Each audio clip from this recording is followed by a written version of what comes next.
Hello, I am Professor Kerry Irish. Welcome to the first of a series of brief readings from C.S. Lewis's Mere Christianity. We begin today with Chapter 1, The Law of Human Nature.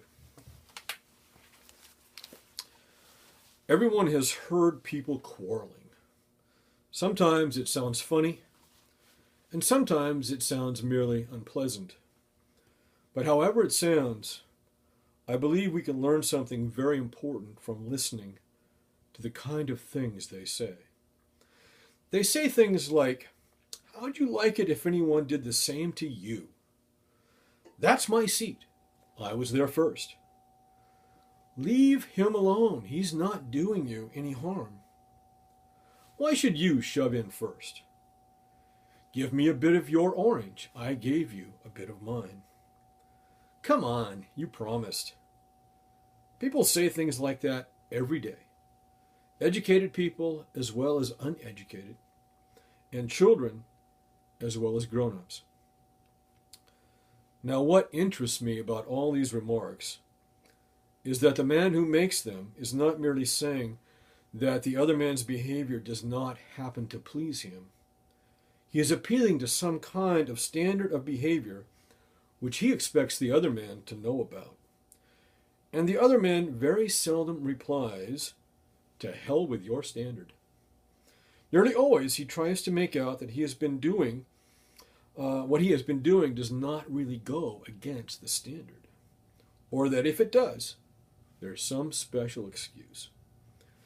He pretends there is some special reason in this particular case why the person who took the seat first should not keep it, or that things were quite different when he was given the bit of orange, or that something has turned up which lets him off his promise. It looks, in fact, very much as if both parties had in mind some kind of law or rule of fair play, or decent behavior, or morality, or whatever you like to call it, about which they really agreed. And they have.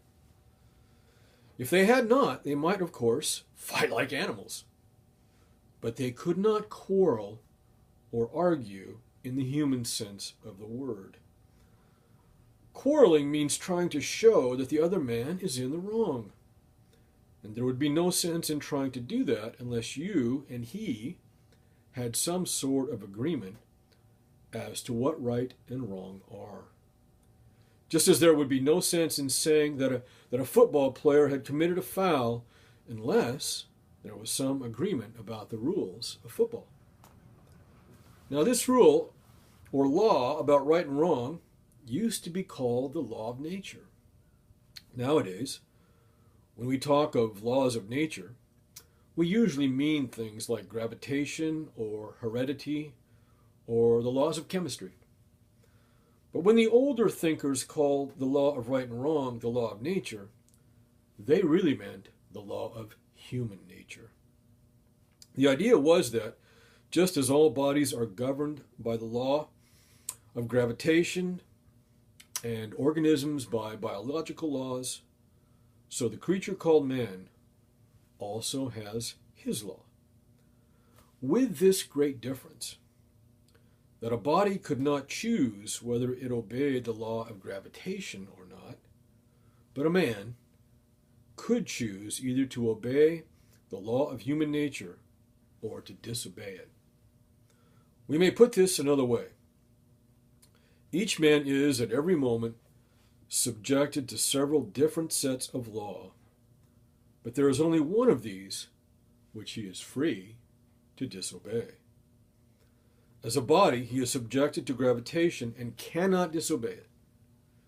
If you leave him unsupported in midair, he has no more choice about falling than a stone has. As an organism, he is subjected to various biological laws, which he cannot disobey any more than an animal can. That is, he cannot disobey those laws which he shares with other things. But the law which is peculiar to his human nature, the The law he does not share with animals or vegetables or inorganic things. This is the one he can obey or disobey if he chooses. That concludes part one. Tomorrow we'll pick up with part two of the law of human nature.